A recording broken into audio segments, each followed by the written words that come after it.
안녕하세요. 소개받은 남궁인입니다. 드림 렉처 이번에 두 번째인데 초대해 주셔서 너무 감사합니다. 반갑습니다.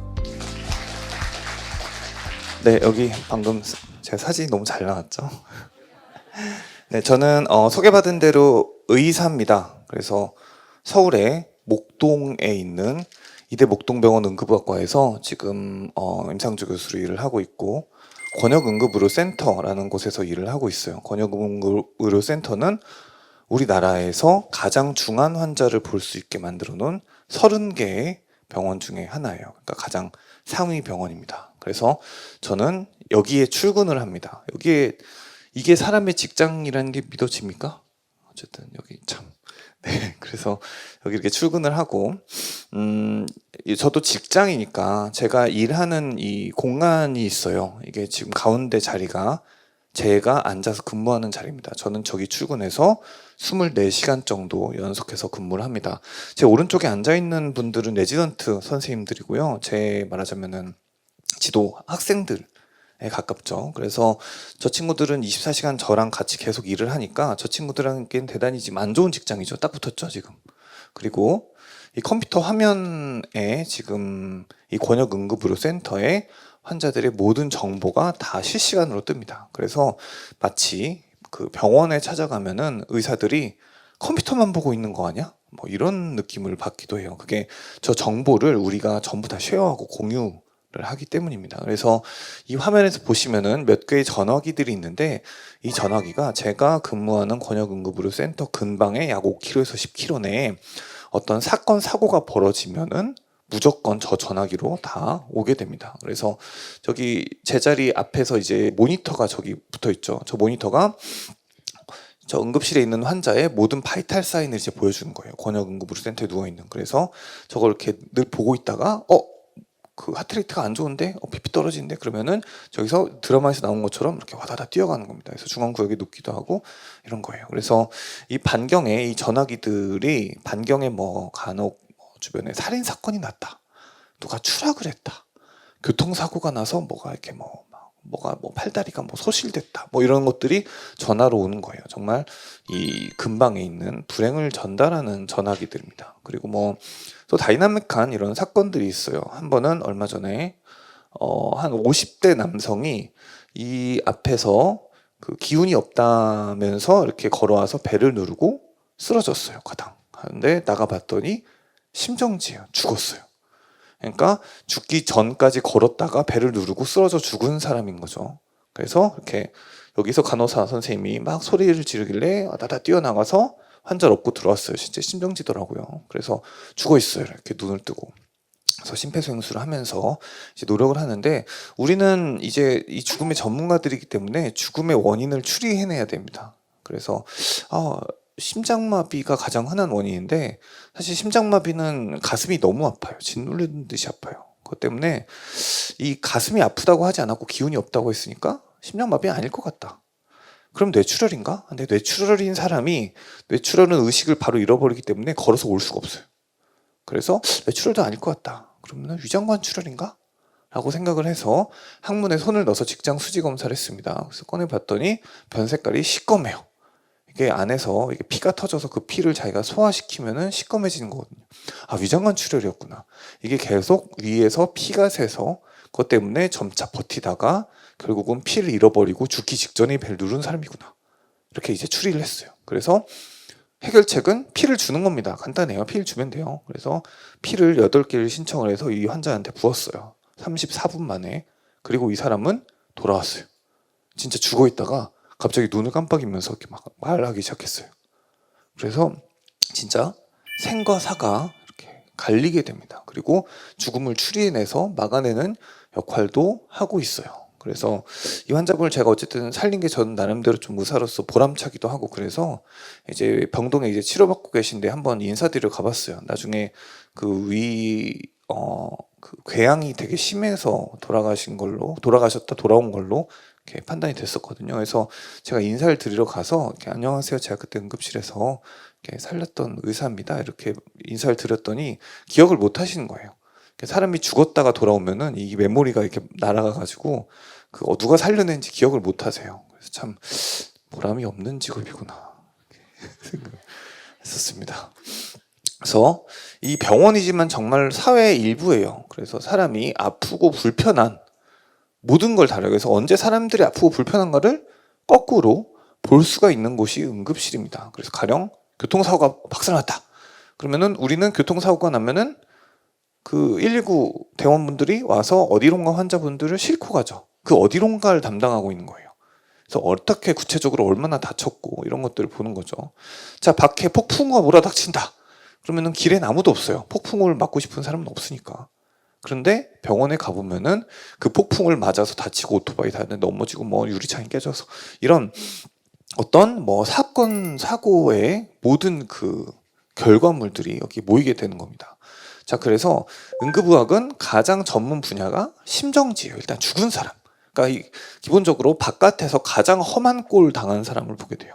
그 다음에 많이 다친 중증 외상, 그리고 기타 다양한 중환자들을 보게 됩니다. 그래서 모든 응급 상황을 전문으로 다루면서 유일하게 성별과 나이와 질환과 시간에 관계없이 모든 환자를 진료해요. 자, 그러니까 내가 어디 동네 내과 의원에 있다. 그러면은 그 내과 오는 경환자만 보겠죠. 자, 내가 산부인과 의사다. 그러면은 여성만 보겠죠. 내 응급의학과 의사다. 그럼 그런 게 없어요. 전혀 경계가 없어요. 이 사람들이 얼마나 많이 아픈지 그냥 그 아픔의 모든 걸 보는 겁니다. 그래서 하루 150명 정도 이 권역무료센터에 찾아오고 인간으로서의 다양한 사연을 마주하게 됩니다. 자, 이게 제가 봤던 55세 남성의 CT, 목 CT 사진입니다. 목 CT 사진. 자, 이 목 CT 사진을 보면 왼쪽에 지금 이 목이라는 게 삼각형이라서 이 삼각형 모양을 찍어 놓은 겁니다. 근데 이 왼쪽에 피부가 탈락돼 있어요. 검은 데가 이렇게 깊이 들어가 있죠. 이게 이분이 스스로 목숨을 끊으려고 식칼을 들고 왼쪽 목을 이렇게 썰어낸 거예요. 그런데 이렇게 응급실에 이제 왔죠. 와서 이렇게 피부가 이렇게 열려 있어요. 그래서 봤더니 경동맥이랑 경정맥이 그대로 관찰이 되는데 터지진 않은 것 같아요. 피가 조금밖에 안 나요. 만약에 저게 터졌다면 즉사였어요. 진짜 사람의 이 경동맥은 압력이 워낙 세서 피가 정말 이렇게 누워서 경동맥을 끊으면 1m 정도 올라갑니다. 피가. 바로 즉사예요. 근데 안 일단 터진 거로 우리가 판단을 해서 CT를 찍었습니다. CT를 찍었더니 이게 이 CT에서 보시면은 동그라미 쳤는데 저 가운데에 하얗게 빛나는 원이 있어요. 동그란 원. 저게 경동맥입니다. 그러니까 1mm 차이 나는 거예요. 1mm. 그야말로 이걸 이렇게 했을 텐데 이거를 딱 한 번만 더 했으면 죽었어요. 그 한 번에서 멈춘 거죠. 그러면은 그야말로 저 격벽 하나가 그 피부 격벽 하나가 생과 사의 경계인 거예요. 그러면은 우리 의사들은 다행입니다. 이렇게 할 수 있겠죠. 다행입니다.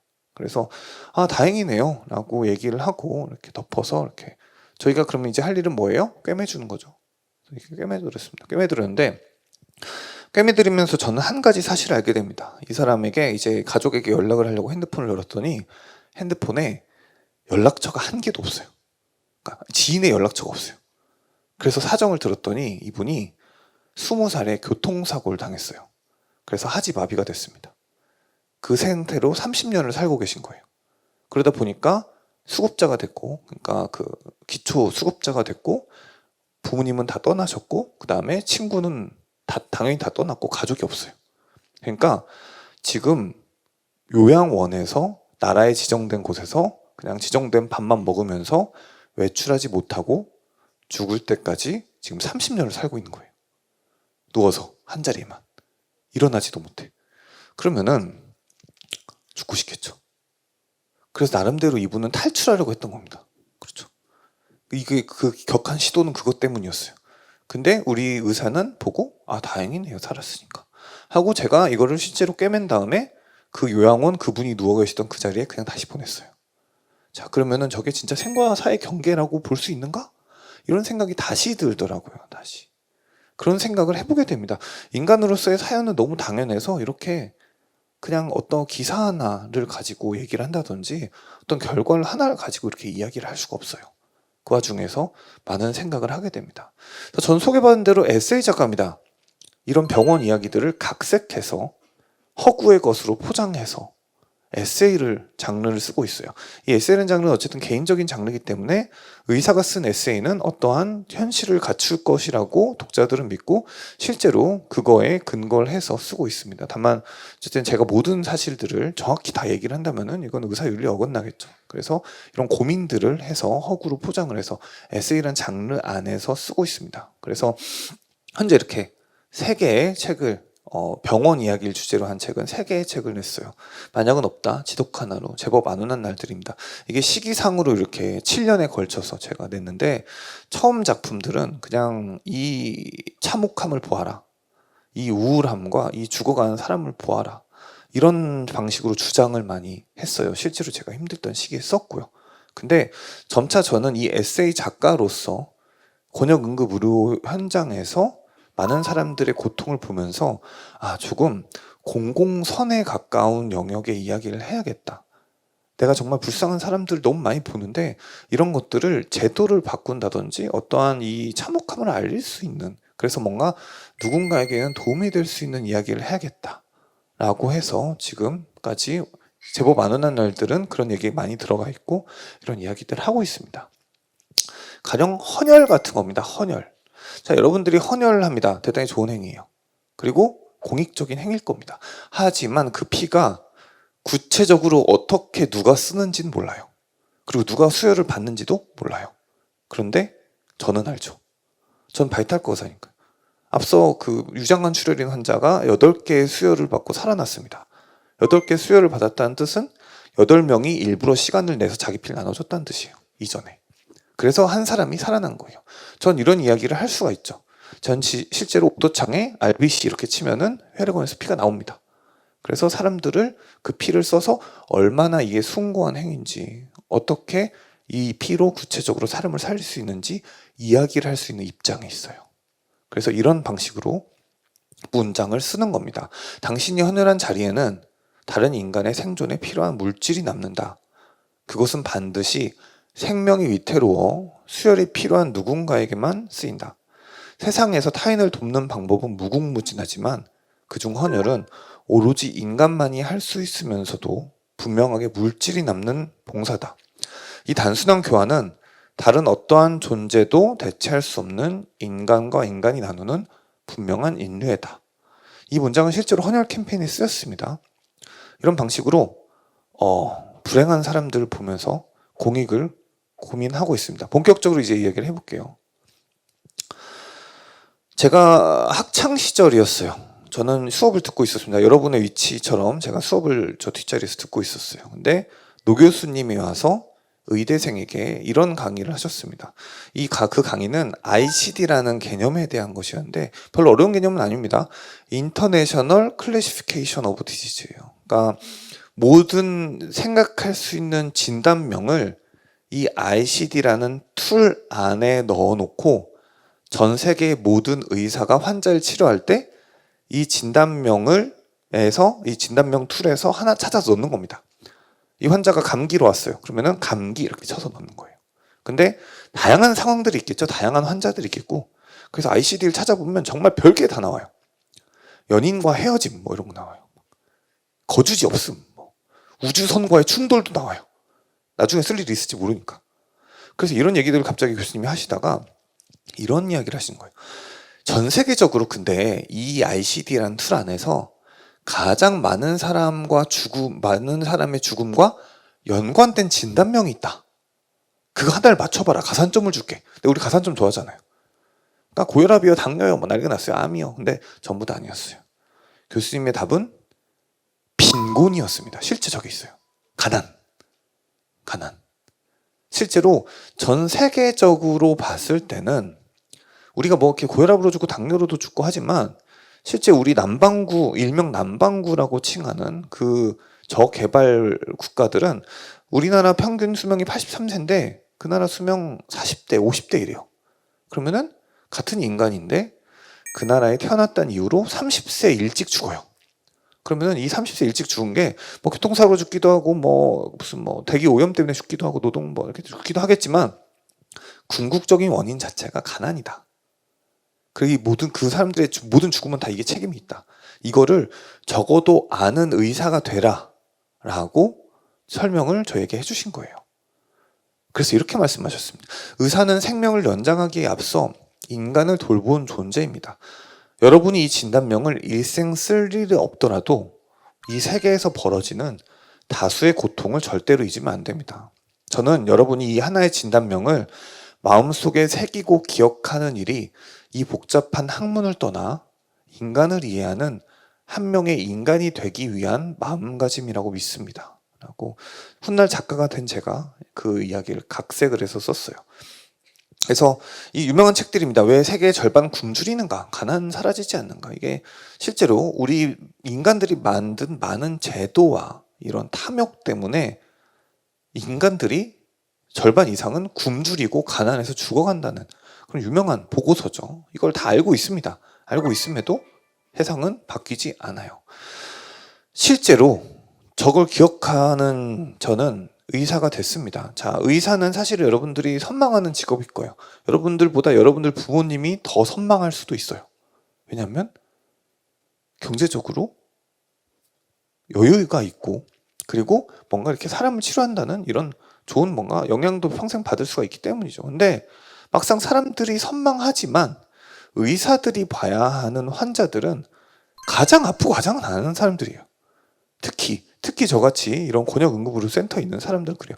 자, 돈이 없어요, 사람들이. 그 돈 없는 사람은 많아요. 근데 집이 없어요.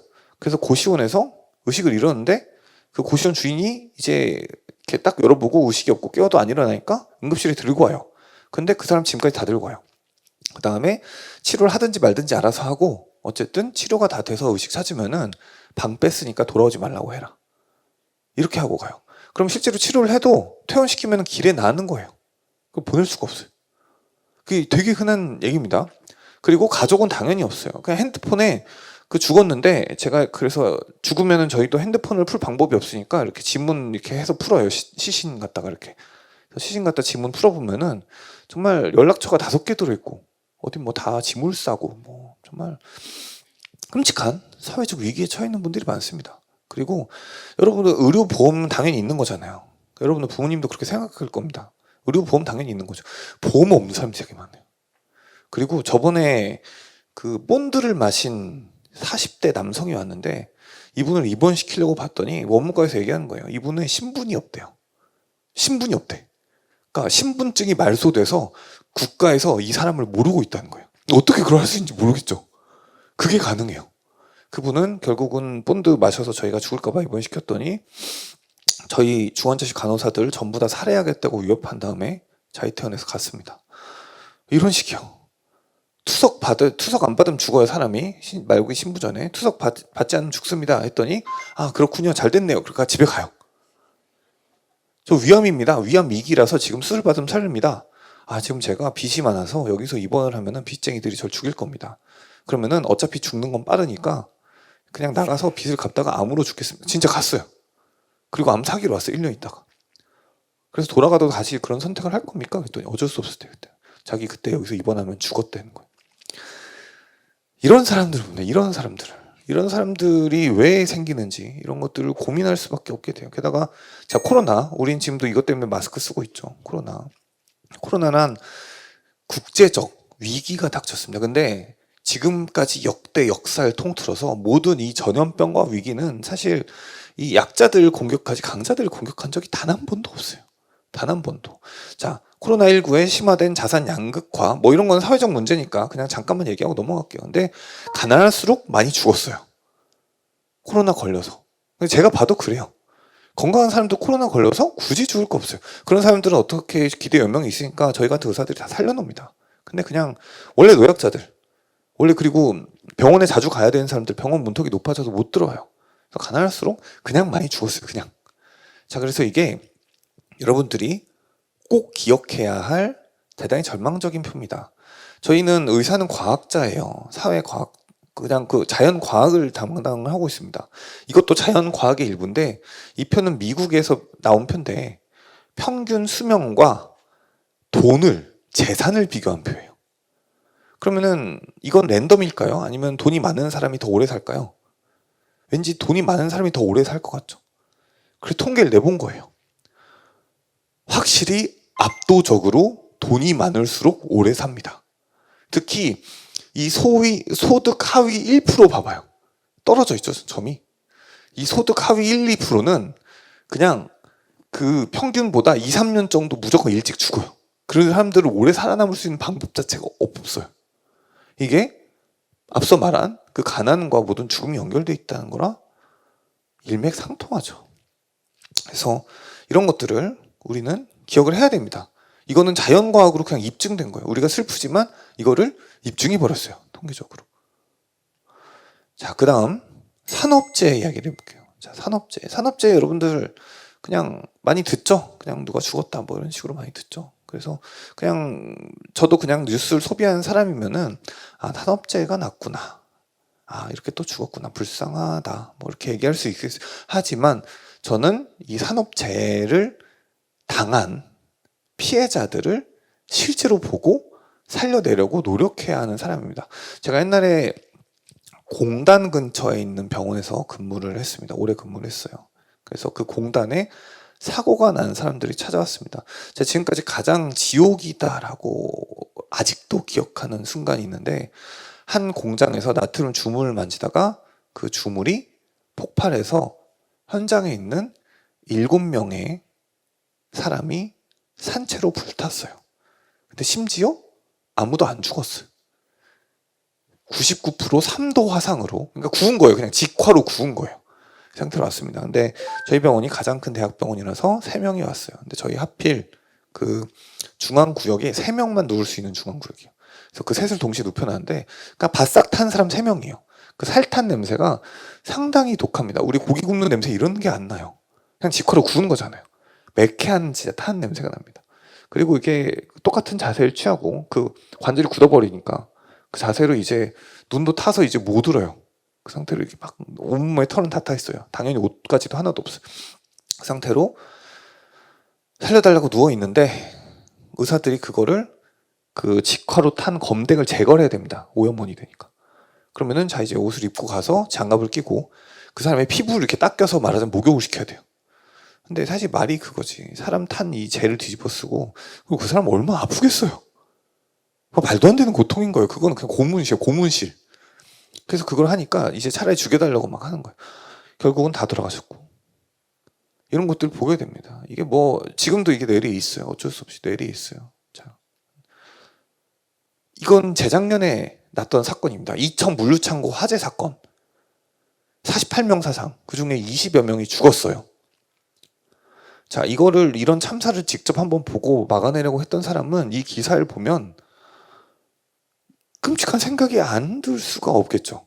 우리나라에 건강했던, 거동이 가능해서 일을 하고 있던 노동자 20명이 어떠한 노동 현장의 부주의로 산채로 타서 죽은 사건이에요.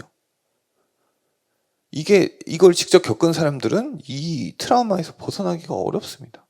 자, 이런 방식으로 가스 노출, 뭐 무슨 소화기 만들다 터지고 뭐가 만들다 터지고, 사진 이거 구글에 나온 사진입니다. 이거 그 마네킹이에요.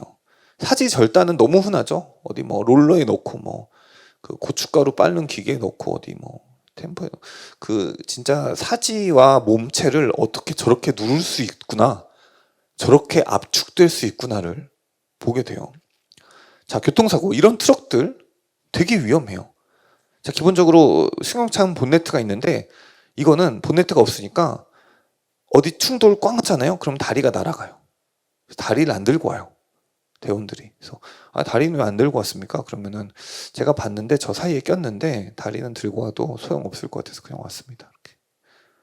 듣고 보니 되게 위험하죠.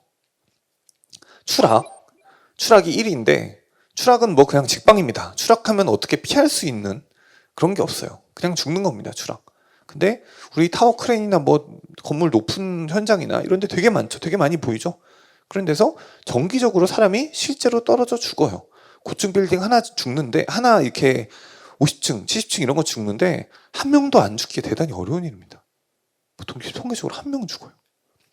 건설 자재 추락, H빔 이런 것들, H빔 특히 뭐 톤 단위예요. 맞으면 그냥 죽습니다. 바로 그 식사예요. 제가 겪었던 겁니다. 목동 빗물 펌프장 사고. 펌프장에 그 펌프를 만지러 빗물 펌프장에 직원 셋이 들어갔는데 1시간에 300ml 폭우가 쏟아졌어요. 그래서 펌프 찼습니다. 그래서 꺼내지도 못했어요. 물 빠질 때까지. 다음날 꺼냈어요. 그래서 다 불어서 왔는데 가족들이 왜 안 살려내냐 이렇게 막 소리 지르는 거예요. 하루 동안 물에 들어있었던 사람을 어떻게 살려요? 근데 뭔가 이해는 가는 거예요. 이런 영등포구 오피스텔 감전사고 집수정 점검하다가 사고가 났어요. 자, 집수정이란 게 물을 받아놓고 나중에 이제 물이 뭔가 그 차서 이 물을 이제 그 저장을 해뒀다가 나중에 퍼내는 그런 그 오피스텔에 있는 그 장치예요. 그래서 이 물에 들어가서 한 노동자가 이 집수정을 점검을 하고 모터를 점검을 하고 있었어요. 그러다가 감전이 됐습니다. 누전이 돼서. 자, 누전이 되면 어떠한 전기 신호도 통하지 않기 때문에 그대로 이렇게 익사해요. 둥둥 익사가 시작돼요. 둥둥 떠요. 이렇게 둥둥. 근데 그거를 옆에 작업 반장님이 봤어요. 그럼 이게 이렇게 헤엄치고 이렇게 익사하고 있어요. 자, 그러면은 우리 그냥 학교에서 많이 배우죠. 자, 감전된 것 같은 사람은 우리가 어떻게 해야 된다? 자, 뭐 이렇게 누전을 차단하고 뭐 막 이렇게 뭐 장대 같은 걸로 뭐 이렇게 해라 뭐 이렇게 써 있죠. 그게 안 돼. 죽잖아요. 죽어가고 있잖아요. 이 사람이 익사해서. 그래서 작업 반장님이 구하러 뛰었어요. 그리고 이제 둘이 됐죠. 그럼 이제 그래서 오피스텔 관리자분이 오셨어요. 봤더니 둘이 죽어가고 있어. 그럼 어떻게? 또 뛰었어요. 그래서 3명 사망이에요. 3명 사망. 그래서 셋이 와서 이제 막 그 1시간 있다 건졌고 3명 다 죽었습니다. 그래서 진짜 난리가 났는데 이제 사망 선언해서 다 이제 사망 선언 해놓고 이제 진단서 쓰고 저 스테이션에 앉아 있는데 그런 생각이 드는 거예요. 나라도 뛰었겠다. 여러분이라도 뛰었을 겁니다. 왠지. 그 앞에 죽어가고 있잖아요. 이게 그냥 3명 사망인 겁니다. 자, 여기서 멀지 않은 여의도에서 싱크홀 사건이 터졌어요. 50대 사망 이렇게 써 있습니다. 제가 받았는데 이 싱크홀 사건으로 샘정지 환자가 온다는 거예요. 그래서 그냥 추락 사고겠거니 하고 이렇게 스탠바이를 했습니다. 근데 완전히 진흙을 뒤집어 쓴 이렇게 노동자가 왔어요. 그래서 이제 그 심폐소생술을 하고 이제 삽관하려고 했더니 이 사연을 전달해 주는 겁니다. 자, 싱크홀 사건이 계셔서 이 천장이 그 바닥이 깨져가지고 3m 아래로 추락했는데 그 현장에서 아직 안 죽었어요. 팔다리 부러지고. 근데 상수도 관이 파열돼가지고 물이 쏟아진 거예요. 저 공간 안에. 근데 팔다리 부러지면은 수영 못하죠. 그래서 익사해서 죽었어요. 삽관을 했더니 폐에서 진흙탕 물이 나와요. 그야말로 석션을 하면 진흙탕 물이 진짜 나옵니다. 진흙탕 물이 사람 폐에서. 이걸 먹고 죽었구나. 너무 잔인하죠. 같은 인간으로서 그런 생각 들 거 아니에요. 저기 3m 추락해가지고 팔다리 부러져서 누워있는데 물이 이렇게 찼을 거 아니에요. 이게 기사에는 그냥 1명 사망이죠. 1명 사망. 자, 이런 방식으로 2018년 1월부터 2019년 9월까지 1692명 죽었어요. 우리나라에서 하루 2.5명이 이렇게 죽어요. 그 중에 제가 아주 일부만 얘기했죠. 1692명 죽었어요. 자, 우리나라 산업재해 세계 2위. 세계 2위. 이상하죠? 안 죽을 것 같은데. 근데 이게 아무도 몰라. 이게 안전 불감증도 있고 괜찮겠지도 있지만 이게 사람들은 무관심하고 사회 안전망이 없어요. 이런 것들 잘 모르니까 그래요. 사람들이 잘 모르니까. 자, 그래서 중증외상 파트 권역외상센터도 제가 담당을 하고 있는데 왜냐면은 이 중증외상 환자군이 무직 마트 판매원 무직 부동산 뭐 일용직 이런 사람들이에요. 이런 사람들은 지식인이나 뭐 어디 뭐 언론이나 이런 사람들이랑 다릅니다. 그냥 정치 행위, 그러니까 자기의 이득을 추구하는 행위 자체를 할 수가 없어요. 자, 중차대 처벌법 지금 국회에서 아직도 계류하고 있습니다. 그거 산업재해 일으킨 그 사업자에게 처벌하는 법이에요. 그거 안 통과돼. 그 사업자들이 로비를 하니까 안 통과돼요. 그거. 그래서 이육준 교수님 이렇게 얘기했죠. 고관 대작들은 병원에 가면 병원장부터 전화 옵니다. 근데 사회 안전망 구성에 문제가 있어서 나머지 그냥 그 백없고 이런 사람들은 그냥 죽어요. 실제 그냥 보면 죽어요. 그런 것들을 보게 됩니다.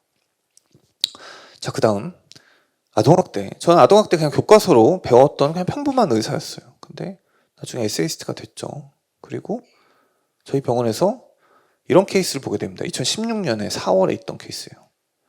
특이병은 없는데 엄마 진술로 내원 전날과 내원 당일 오전 아빠가 때렸다고 하고 교회에서 가정 방문했는데 상태가 나빠 보여서 왔어요. 애가 2개월이요. 2개월 된 애 봤어요? 이만하죠? 진짜 이만해요. 2개월 된 애. 근데 이 지금 진수라는 이 엄마가 지적장애가 있어요. 자기 의사를 표현 못해요. 그래서 교회에서 그 가정 방문을 한 거고 이 아빠가 때린 거예요. 오른팔 봐봐요. 부서졌죠. 박살나 있죠. 이게 다리예요. 다리, 저 정강이랑 저 허벅다리랑 다 부서졌어요. 다 부서졌어. 근데 저 허벅다리 심지어 부서진 지 꽤 됐어요. 한 달쯤 전에 부서진 것 같아요. 왜냐면 골화가 진행돼서 지금 붙어 있거든요. 근데 애가 지금 나이가 2개월이야. 2세가 아니야. 2개월이야. 그러면은 한 1개월 때쯤 저걸 부러졌겠죠? 거기 그냥 애를 갖다 던진 거예요. 자, 팔 부러졌죠? 팔 부러졌죠? 여기 아래? 저기 팔 부러졌죠? 정확히 보이죠? 팔 부러진 거. 그리고 머리를 찍었더니 머리가 짱구인데 이 직경이 달라요. 이쪽은 14cm고 이쪽은 11cm예요. 왜냐? 왜? 이 아빠가 TV 보다가 리모컨으로 한쪽을 때렸대요. 축축축. 이렇게. 그래서 머리통이 구겨졌어요. 근데 이건 지금 이 브레인시티의 색깔이, 뇌 색깔이 상당히 지금 검고 안 좋거든요. 이건 사실은 이 뇌 손상 때문에 지금 영구한 정신지체가 된 CT예요. 2개월에. 이 정신지체자의 CT입니다. 벌써. 뇌 손상을 이미 미웠어요. 그러니까 깨져 있죠. 이렇게 저 끝에 깨진 겁니다. 네. 이게 얼마 받았냐? 이거 2개월 된 애를 이렇게 때렸어요. 그러면은 우리 사회가 완전히 엄벌에 쳐야 되죠. 6년 전 얘기예요. 엄벌에 쳐야 되죠. 3년 6개월 받았습니다.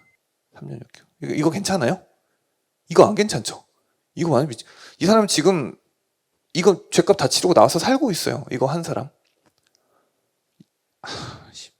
이러면 그래서 당시 제가 작가가 돼가지고 이 모금 활동을 해서 이 아이의 이 두개골 교정비를 댔어요. 두개골이 지금 너무 짱구니까 이거라도 펴가지고 좀 내가 잘할 수 있게 하자. 그래서 이거를 했습니다. 그리고 2년 후에 이런 케이스가 왔습니다. 15개월 여자예요. 근데 엄마가 울면서 데리고 왔어요. 아이가 잘 안 먹고 종일 설사하고 기운 없어서 넘어지고 뭐 해서 이렇게 의식이 없다 이렇게 왔어요. 그래서 와서 봤더니 애가 이렇게 축 처져 있어요. 그래서 이렇게 치료를 했습니다. 뇌출혈도 좀 있고 다치기도 했어요. 그래서 이제 딴 병원 치료하려고 보냈는데 이 뭐 사정을 막 들어보니까 너무 딱해요. 막 지금 혼자 아이를 키우고 있는데 뭐 남편이랑 이혼했고 막 아이를 새 키우면서 막 경제적 활동까지 하고 있대요. 아 진짜 지옥이겠구나 이렇게 생각을 했습니다. 그래서 이제 그 소아과랑 신경외과에서 다 보냈는데 스테이션에 새벽에 남아 생각해 보니까 이게 아동학대 같은 거예요. 왠지. 왜냐면 의료 방임도 학대예요. 그리고 사회에서 좀 도움을 주지 않을까 이런 생각도 했어요. 그래서 이 병원에서 유일하게 다 지나쳤는데 제가 신고를 했습니다. 이게 2018년 10월에 있었던 괴물 위탁모 사건이에요. 그러니까 엄마가 아니에요. 거짓말했어요. 인터넷으로 애들 모집해서 애들 깔아놓고 그냥 밥만 줘서 그 양육하는 사설 위탁모예요. 법의 테두리 없어. 그런데 스트레스 받으니까 애들을 이전부터 물고문을 해왔던 거예요. 그리고 동영상을 찍어놨어. 그래서 제가 봤던 애는 양육비가 밀리는데 장염 걸리니까 기저귀값이 아깝다고 애를 굶긴 거예요. 굶겨 죽였어요. 우유 200cc만 주고 더 달라고 그러면 때렸대요. 애를. 15개월인데. 그래서 애가 말라 죽었습니다. 17일 만에 죽었어요. 심지어 신고도 많이 됐는데 그런데 다 무마가 됐고 의사가 직접 신고하니까 그때서야 이 모든 게 밝혀졌죠. 자, 이거 살인이죠. 살인. 근데 상해치사로 15년 받았습니다. 이것도 제가 그때 당시 언론에 알려서 그래도 형량이 대단히 많이 뛰었죠. 5배 됐잖아요. 벌써. 그 전엔 진짜 어이없죠. 2개월 거기는 진짜. 그래서 아동학대 계속 늘고 있고, 근데 우리가 그 인식이 어쨌든 개선이 되고 있어요. 하지만 우리나라의 아동학대 사망 1년에 43명, 열흘에 1명꼴로 애들이 맞아 죽고 있다. 그리고 또 2년 있다가 발생한 게 양천구 아동학대 사건입니다. 다 제가 봤죠? 다 제가 봤죠? 지금 이게 다 오고 있죠, 제 앞에. 이게 정의 사건이죠, 일명. 제가 그것이 알고 싶다 나가서 증언을 했어요. 자, 이 엑스레이 한 장만 봐도 이 동그라미를 쳐놓은 게 다 골절이에요. 모조리. 그러니까 애를 지금 15개월인데 계속 때린 거예요. 태어났다는 이유로 때린 거예요. 계속. 그러다가 사건 당일에 배를 때렸는데 장기가 찢어져서 복강내 출혈로 심정지 상태로 도착을 했고 저희가 6시간 살려놨는데 결국은 너무 늦어서 못 살렸어요. 그래서 이게 근데 심지어 애들 때리면 성인을 때리면은 내가 안 했어요 막 이렇게 안 해요. 근데 애들 때리면은 와서 가증스럽게 저렇게 막 울어요. 막. 내가 이렇게 애가 걱정돼서 어떻게 해요 이렇게. 왜냐면 애는 말 못하니까. 그래서 제가 방송에 나가서 야 교과서에 나오는 아동학대다 이렇게 그냥 증언을 해버렸어요. 그런 방식으로 지금 아동보호 단체랑도 이렇게 일을 하고 있습니다. 그래서 의심하지 않으면 알 수가 없고 뭐 신고할 때도 정말 어려운데 이런 것들을 뭐 3배 이상 사망자를 추정을 하기도 해요. 왜냐면은 이 우리나라 아동학대 사망자 40명 중에 3분의 1만 병원에 와서 죽어요. 3분의 2는 집에서 죽습니다. 제가 보기에 나름대로 병원에 와서 죽은 아주 운이 좋은 그런 케이스였던 거예요. 자, 그 다음 열사병입니다. 열사병. 저는 열사병도 그냥 교과서로 배웠어요. 그냥 사람 체온 높으면 죽는 거구나. 땡볕에서 있으면 죽는 거구나. 그랬는데 막상 이 열사병을 직접 권역 응급으로 센터에서 받아보니까 죽는 사람이 정해져 있는 거예요.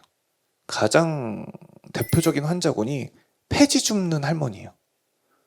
자, 폐지 줍는 할머니 나이 많아요. 그리고 체구 작아요. 기저질환 많아요. 근데 가난하니까 폐지 줍겠죠. 가난해요.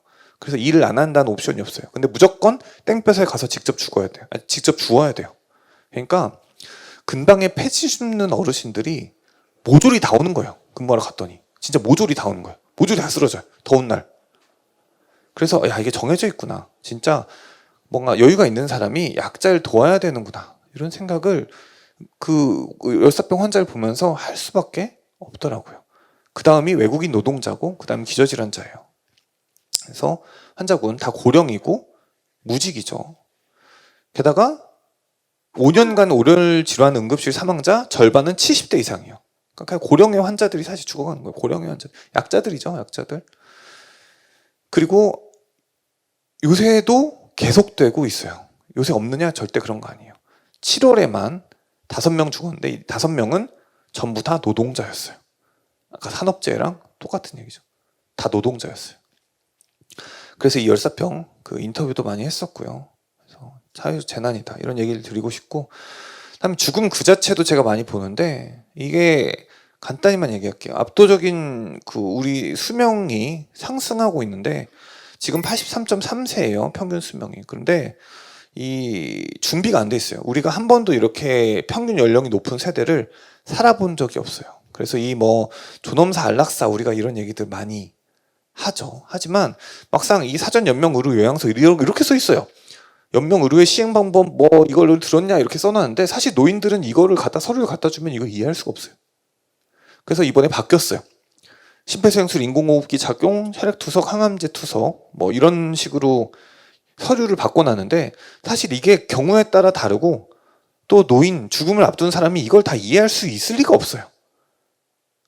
그래서 결국은 그냥 와요 병원에. 그다음에 그때부터 얘기해요.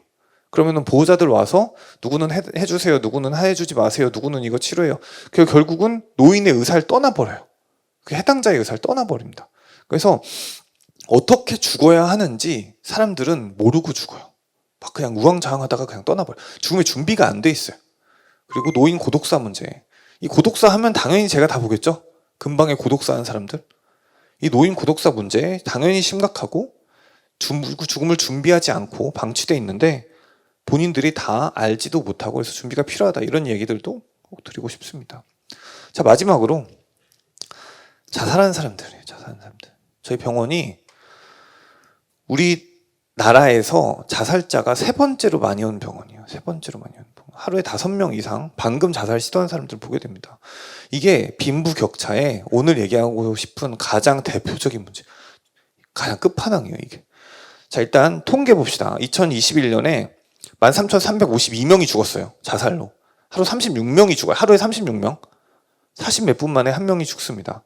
OECD 1위, 압도적인 1위. 7년 동안 계속 1위를 하고 있어요. 잠깐 뺏겼다 다시 찾았어요. 자, 1위 원인 보면 정신적, 경제적, 건강 문제예요. 근데 사실 이 정신적 문제라는 게 우울증, 조현병, 양극성 장애 등인데 저런 것들이 치료해야 될 질환이에요. 저 질환의 치료를 못 받고 죽는 사람들이란 말이에요. 그 경제적 문제야. 뭐 파산하고 돈이 없어지면 막 이런 사람들을 구제해주지 않으면 자살해서 죽죠. 그러니까 이 인권의 문제가 생기는 겁니다. 이걸 우리가 논의를 해야 돼요. 이 자살이 이렇게 심각한데. 그래서 우리가 고학력자들이 자살한다 뭐 이런 통념이 있지만 막상 통계를 까보면 1위가 학생, 가사, 무직, 2위가 서비스, 종사자, 3위 노무자예요. 가난한 사람일수록 자살해서 많이 죽어요. 통계가 입증합니다. 심지어 이 노인 빈곤하고도 연관이 되어 있습니다. 66세 이상 상대적 빈곤율이 OECD 압도적인 1위예요. 이 사회 진짜 이상하죠. 계속 듣다 보면 진짜 이상하죠. 압도적인 1위입니다. 43%예요. 그래서 OECD 회원국 중에 자살률이 30대만 1위고 40, 50대, 60대는 1위까지는 아니에요. 근데 70, 80대 가면은 노인 자살률이 압도적인 1위가 됩니다. 이게 죽음을 준비 안 하는 거랑 노인의 가난이랑 이 약자를 지키지 못하는 시스템과 모든 게 다 연결이 되어 있는 겁니다. 그죠? 연결이 돼 있죠, 지금. 이런 거 드시고 오시는 겁니다. 스트라타진, 그러니까 쥐약 이런 걸 드시고. 그래서 저희 그 스테이션에 항상 저런 게 놓여 있습니다. 환자분들이 드신 것들이요. 그래서 이런 우울증 캠페인들도 많이 진행을 했고요. 그래서 사람들은 진정으로 그 자살을 생각을 하는데 정신과 방문에 대한 편견이 아직도 있고 우울하지 않은 사람들이 이해하기 없고 그래서 소홀한 그런 면이 있고 국가적 예산이 현재 진짜 집중이 많이 되고 있어요. 어떤 정치인이라도 1년에 13,000명이 죽으면 그거를 방어하려고 할 겁니다. 하지만 다가가기 어려워요. 게다가 이 자살하는 문제를 바로잡으려면 결국 이 사회의 모든 문제를 건드려야 됩니다. 사회적 타살이라고까지 얘기해요. 이것들을 구체적으로 건들기가 대단히 어렵기 때문에 우리나라는 계속 OECD 1위를 하고 있는 겁니다. 자, 제가 이렇게 많은 문제점들을 나열했어요. 열거했어요. 제가 직접 다 본 것들이죠. 저는 의사예요. 그냥 환자를 치료하는 사람인데 막상 치료를 하면서 이 구조라든지 환자들을 보고 환자들의 편에 서니까 이런 생각들을 할 수밖에 없게 되는 거예요. 그래서 우리나라는 사실 의료 체계는 되게 부유해요. 인도적이고. 빈부격차를 많이 상쇄합니다. 저는 환자가 돈이 없다는 이유로 집에 보낸 적이 한 번도 없어요. 일단 치료하고 병원에 달든지 어떻게든 합니다. 그럼에도 약자는 계속 있고 약자 넘치죠. 많죠. 그리고 어차피 모든 분 공평하게 돌아가지 않아서 이것들을 우리가 극복을 해야 돼요. 근데 이거는 그 분은 배분되는 건 우리의 뭐 어쨌든 사회적 합의인데 고통까지 이렇게 몰아줄 거냐, 고통도 이렇게 불평등할 거냐, 이런 것들은 생각해 볼 만합니다. 자, 그래서 진짜 마지막으로 인권 얘기를 하고 싶어요. 누구나 건강하게 제 수명까지 다 고통스럽지 않게 살았으면 좋겠다가 그냥 제가 바라는 겁니다. 제가 현장에서 느끼고 주장하는 바예요. 그래서 이게 분담되고 한 생명이 더 살아날 때까지 여지가 있고 우리가 할 수 있는 게 계속 있을 것이다. 이런 이야기들을 여러분께 하고 싶습니다. 네, 이상입니다. 아까 전에 산업재해에 대해서 말씀을 해주셔서 질문 드리고 싶은 게 있는데요. 이제 죽음의 외주화라고 하는 문제에 대해 저도 심각성을 많이 느끼고 있는데 최근 5년 동안 산업재해 사망자 80% 이상이 하청 노동자라는 실태가 이제 많이 이슈가 되고 있고 사고는 원청 현장에서 발생하는데 사망은 하청 노동자가 하는 문제에 대해서 이 죽음의 외주화를 해결해야 된다는 말이 정치권에서도 많이 나오고 있는데 중대재해법이 시행이 됐지만 하청 노동자의 산재 사고가 쏠리는 이유가 원청과 대등한 위치에서 일할 수 없는 구조 자체에 있다라는 거를 고려했을 때 중대재해법은 죽음의 외주화에 대한 실질적 대안이 못 된다라는 주장에 저는 동의를 하는데 이거에 대한 이제 교수님의 의견과 죽음의 외주화에 대한 실질적 대안이 그러면 뭐가 돼야 되냐에 대한 교수님의 의견을 좀 듣고 싶습니다. 네, 사실은 저는 그런 노동 현장을 담당하거나 이런 사람은 아닙니다. 저는 그냥 응급실에서 환자 보는 의사예요. 하지만 그런 사회 구조에 대해서는 당연히 이 환자들을 보면서 생각을 많이 하고 있습니다. 기본적으로 우리 사회는 그 엄연한 신분이 있고 신분에 따라 위치가 달라지고 그런 갑과 을이 정해져요. 특히 노동 현장일수록 돈이 많이 오가고 그 다음에 몸으로 지어야 하는, 그러니까 이 자본가들은 돈을 많이 들고 있어요. 그 다음에 누군가는 계획을 세웁니다. 누군가는 이게 서류 작업을 해요. 그래서 누군가는 이제 짓기 시작합니다. 그러면은 이걸 이제 서류 노름하는 사람들이랑 실제 지어야 하는 사람들은 이 주판 노름에서 이 죽음이 외주화가 되고 실제로 그것 때문에 희생이 될 수밖에 없는 우리가 원천적인 사회 구조를 가지고 있어요. 그게 갈수록 이 서류 노름을 해서 이 자본가들이 어째 권력이 있죠. 이 사람들이 계속 노름을 해서 비용을 절감하고 효율적으로 이거를 짓고 이런 방법들을 계속 하다 보니까 누군가를 더 위험에 내몰 수 없는 방법을 계속 선택하고 있고 그거를 어떤 정치권이나 그런 데서 막아주거나 혹은 어떤 노동쟁의가 일어나서 그걸로 이렇게 우리가 이 사실을 직감해서 그런 노동법을 개선하고자 하는 후보에게 표를 준다든지 이런 정치 행위들을 해서 그걸 막아내야 되는데 아직 그런 합의가 상당히 부족합니다. 우리 사회에서. 저 사람들은 왜냐면 신분이 엄연히 정해져 있으니까요. 다시 돌아와서 저 사람들은 공부 안 했고 저 사람들은 취직 저렇게 했으니까 저 돈 받고 저렇게 위험한 일하는 게 당연하다. 저 사람은 하청 소속이니까 하청 소속은 원래 이렇게 목숨 걸고 일하는 거야. 여기는 난 정규직이고 이런 거는 안 해. 이런 것들이 너무 당연해요. 마인드가. 이런 것까지 건드려서 이런 것까지 올라와서 개선돼야지만 해결될 문제입니다. 이게 어떻게 해결될 수 있을지는 사실 저는 의사로서는 잘 모르겠습니다. 하여튼 이런 그 관심이 많아지고 이런 것들을 개선할 수 있는 정치인이 뭔가 힘을 얻는다든지 혹은 법이 발의된다든지 그런 것들을 기대해 볼 뿐입니다. 네, 좋은 질문 감사합니다. 아까 그 돈이 없는 환자를 그냥 집에 보내지 않는다고 말씀을 하시면서 병원에 단다는 표현을 하셨는데 그게 정확히 무슨 뜻인지 궁금합니다.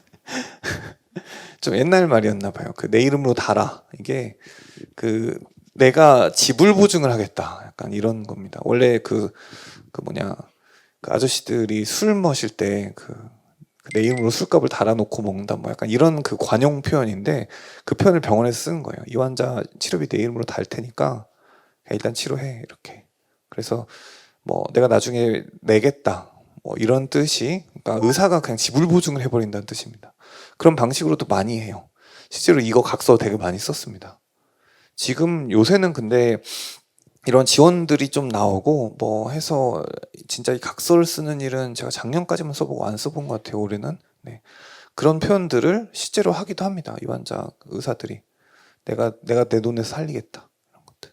한 병원의 의사로서 의료계열을 꿈꾸고 있는 학생들에게 그 해주고 싶은 말이랑 이 계열만이 가질 수 있는 장점이랑 단점이 궁금해서요.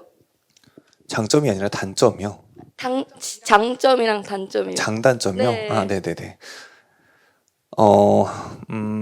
일단은 잠깐만요. 첫 질문. 의료계라는 데가 사실 이게 저도 직업이에요. 저는 지금 여기 15년째 일을 하고 있습니다. 그러면은 일을 할 때마다 매일 150명이 저한테 찾아와서 아프다고 얘기를 해요.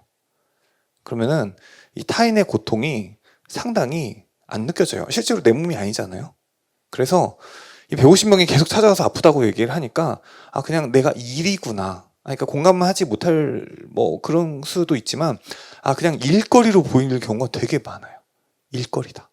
그런데 여기서 저는 사람에게 관심을 가지고 사람을 조금 사랑하는 사람이었으면 좋겠어요. 그게 일거리로 보이는 건 어떻게 보면 당연한데 이 사람에 대한 애정이 있고 그 사람이 이 아픈 것들이 말 좀 들어보면은 상당히 조금 인간으로서 애정을 가지고 들어보면은 상당히 좀 절박하고 그럴듯하고 또 이렇게 잘해주고 싶고 이런 마음이 또 듭니다.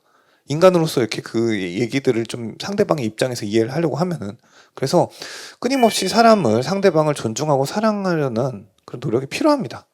그게 그냥 전반적인 인간애라고 저는 이야기를 하고요. 또 의료계란 직종은 되게 좋은 직종입니다. 저는 그렇게 그냥 단언을 합니다. 왜냐면은 사람이 사실 여러분들 이제 오래 살 날이 남았지만 이 목표를 계속 가지고 어떠한 안정감을 가지고 산다는 건 꽤 힘든 일입니다.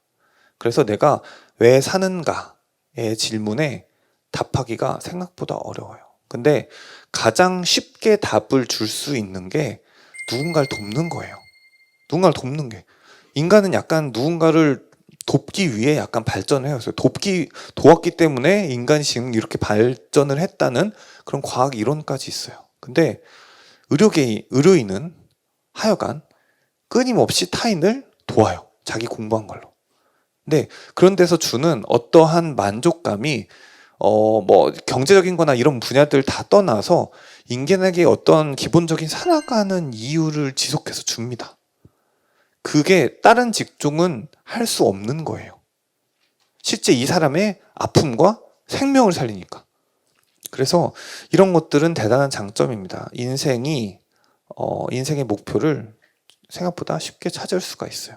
하지만 단점이 있다면 그게 힘든 거죠. 뭐 일단 너무 이게 의사 한 사람의 인생은 사람 10명의 인생을 사는 거다 마찬가지다. 뭐 이런 얘기들이 있어요. 왜냐면은 이 150명이 자기 얘기들을 계속 한단 말이에요. 근데 이 사람들이 보통 그냥 사람들이 아니에요. 내가 커피 마시려고 만난 사람이 아니란 말이에요. 이 사람 아픈 얘기를 계속 들어야 돼. 그럼 이 인생 얘기들이 이거 어마어마합니다. 그래서 이런 것들이 꽤나 어떤 평온함을 추구하는 사람에게는 이런 것들을 좀 이해하다 보면 스트레스일 수가 있어요. 이런 단점들이 어쩔 수 없이 있다라고 말씀드리고 싶습니다. 그 중증 외상 환자를 많이 보시잖아요.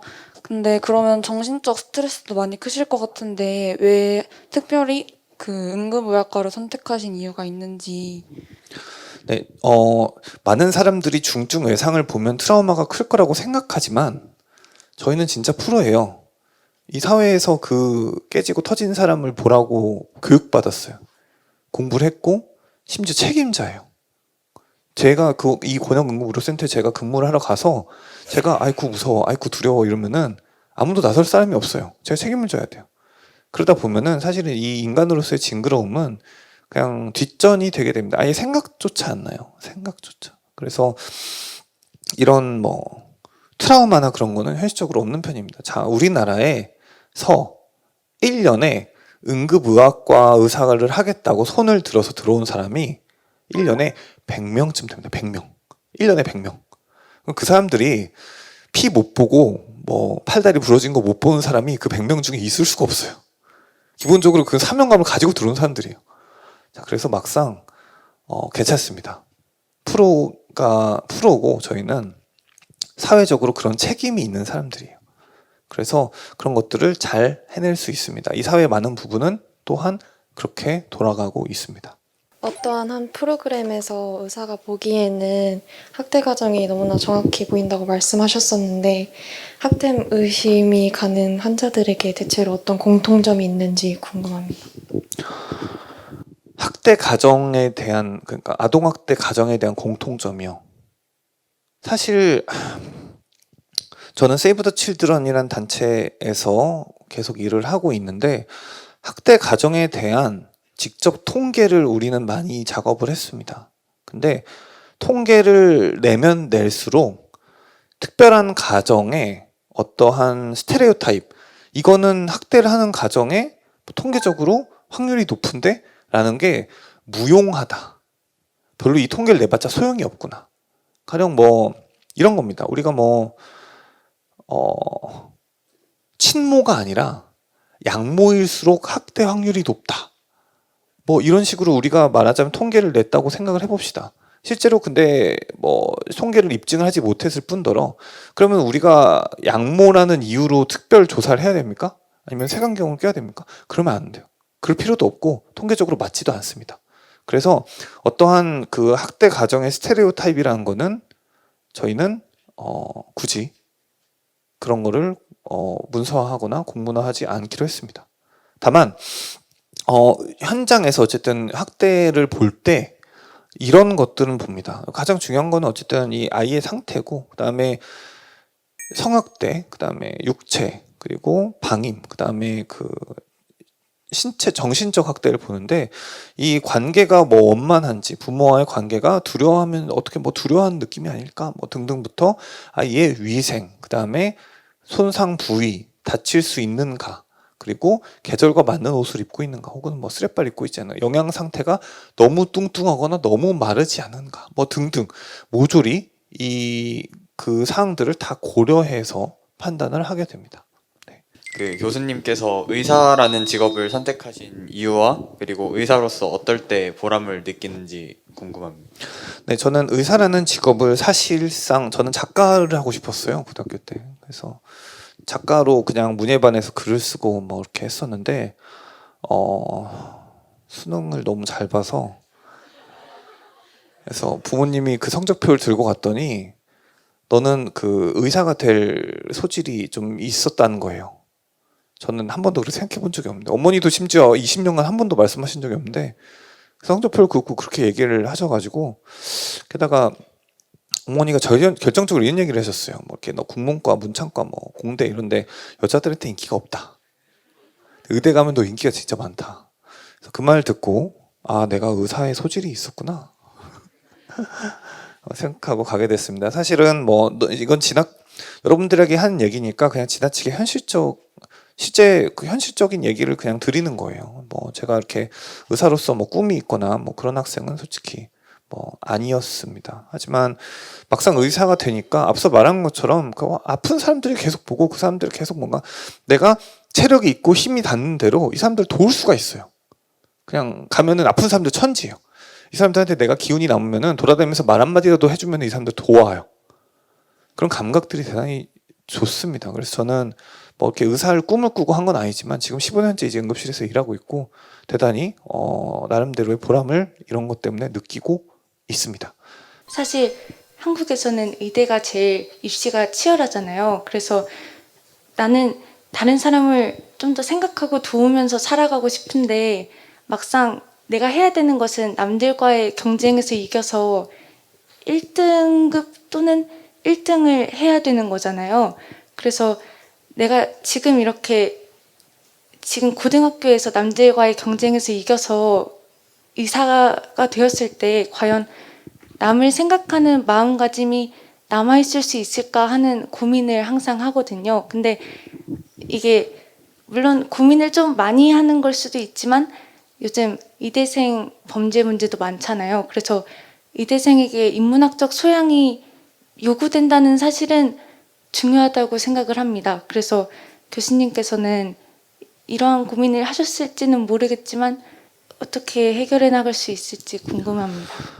제가 어쨌든 이제 제 밑으로 후배가 20년 정도 치가 있어요. 의대생, 의과대학 후배들이. 그리고 그들도 어쨌든 저도 경쟁을 뚫었던 건 사실이고 그리고 다 경쟁을 뚫은 후배들이 와 있어요. 정말 어디서 진짜 1등만 하던 애들이 와 있어요. 근데 1등만 하던 아이들이 어떠한 그 윤리, 뭐 인성이라든지 이런 것들이 훌륭할 확률이 뭐 제 후배들을 저는 어쨌든 존중하고 다 하지만 그런 것들이 꼭 일치하진 않아요. 그러니까 그 경쟁을 뚫고 와서 뭐가 많은 것들을 상실한 것 같다 얘는.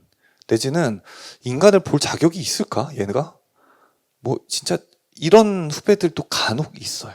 어쩔 수 없는. 그래서 이건 사실은 의사라고 모조리 뭐 인성을 뭐 정량적으로 평가할 수 없을 것이고 이것들 어쨌든 인문 교육이 필요하지만 어쨌든 저는 궁극적으로 그런 생각을 합니다. 이 의사 중에 어쨌든 뭐 의사도 어떤 인구 집단이에요. 한 1년에 3,000명씩 선발되는 인구 집단이라서 그냥 다양한 사람들이 있을 수밖에 없고 그런 것들을 우리가 그냥 그 1등들이 들어오는 것도 지금 뭐 어쩔 수가 없거든요. 그런 것들을 그냥 잘 교육해서 그런 방법밖에 없지 않을까. 인구군에서 어차피 약간 범죄자도 어차피 어쩔 수 없이 나오고 그런 생각들을 하고 있습니다. 그래서 그게 지금 학생이 질문 주신 게 사실은 근본적으로 아이디얼하게 그 해결될 수 없는 어떤 일종의 그런 문제라고 생각을 합니다. 그건 진짜 좀 어려운 문제예요. 네. 저도 그걸 어떻게 해결할 거냐고 물으면 모르겠습니다. 이것들을 입시 제도를 때려 부셔가지고 뭐 이렇게만 둘 수도 없을 것이고 그렇게 생각을 합니다. 정말 좋은 질문이었는데 감사합니다. 진짜 마지막 저기 가운데 학생 해보고 끝낼게요. 가장 인상 깊었던 환자랑 의사 생활을 하면서 그 처음으로 죽음을 맞이하는 환자를 봤을 때 그때 그 당시의 감정이 어땠는지 궁금해요. 네, 일단 인상적인 환자는 제가 책에다 다 썼습니다. 책에다 다 썼는데 그것들은 지금 이제 제 기억 속에서 대체로 사라져서 남아있지 않아요. 네, 저는 사실은 그렇게 환자를 오래 기억해두면 안 됩니다. 저는 그렇게 생각해요. 거기서 교훈을 얻었으면 거기서 끝입니다. 이제 더 좋은 의사가 돼야지 이제 다짐을 하고 끝이고 제가 가장 기억에 많이 남는 환자는 제가 어제 보고 온 환자들입니다. 어제 보고 온 환자들. 그 환자들을 기억해야만 저는 나아갈 수 있어요. 그래서 항상 그런 식으로 얘기를 합니다. 어제 보고 온 환자들 뭐 얘기하자면 이제 기니까 네, 그런 환자들이 지금 가장 기억에 많이 남는 사람입니다. 그리고 그 마지막 얘기가 처음으로 사망이요. 제가 레지던트 1년 차 때 처음으로 사망을 진단을 했었는데 제가 그 할머니를 봤는데 곧 죽을 것 같은 거예요. 제 눈에. 그래서 이 가족들에게 선언했습니다. 2시간 있다가 환자 죽을 겁니다. 그러면은 저는 어쨌든 그때 당시 27살이었어요. 근데 27살의 어린 의사가 2시간 있다 환자 죽을 거라고 선언을 한 거예요. 그런데 그것 때문에 지방에 있는 가족들이 비행기를 타고 다 날라왔어요. 임종을 지키려고. 그래서 와서 사실은 안 돌아가시면 저는 이제 약간 블레임을 듣겠죠. 비행기 타고 왔어요, 가족들이. 근데 정확히 2시간 있다 돌아가셨습니다. 그래서 나는 이 죽음을 예견하는 의학적 눈이 생겼고 앞으로 이 능력이 계속 날 따라다닐 것이다라는 생각이 우선 들었고, 그 다음에 사망 선언을 해보면 알지만 이 사람은 거의 미리 죽은 사람이나 다름이 없어요. 근데 이거를 분절을 딱 잘라서 시간을 얘기해서 이 사람이 죽었습니다라고 얘기를 쫙 잘라주는 게 의사잖아요. 근데 보호자들은 이전까지는 안 죽었다, 살아있다라고 생각을 하다가 제가 이 분절을 딱 자르는 순간 죽었다라고 판단합니다. 그러면은 자 12시 35분 홍길동 씨 돌아가셨습니다 라는 끝나는 순간 모든 가족들이 다 뛰어들어 울어요. 근데 그게 옆에서 보고 있으면 옆에 있는 내가 지금 말을 했고 이 공간에 있는 모든 사람이 다 우는데 내가 안 울기 어려워요. 그래서 그거를 이제 다행이다라고 생각을 해놓고 막상 선언을 한 다음에 다 울기 시작했는데 제 방에서 날라가 왔잖아요. 일부러 다 울기 시작했는데 저도 방에 들어서 울다 왔어요. 그런 것들이 첫 사망의 기억입니다. 네. 이상 마무리하겠습니다. 경청해주신 여러분들 정말 감사드립니다.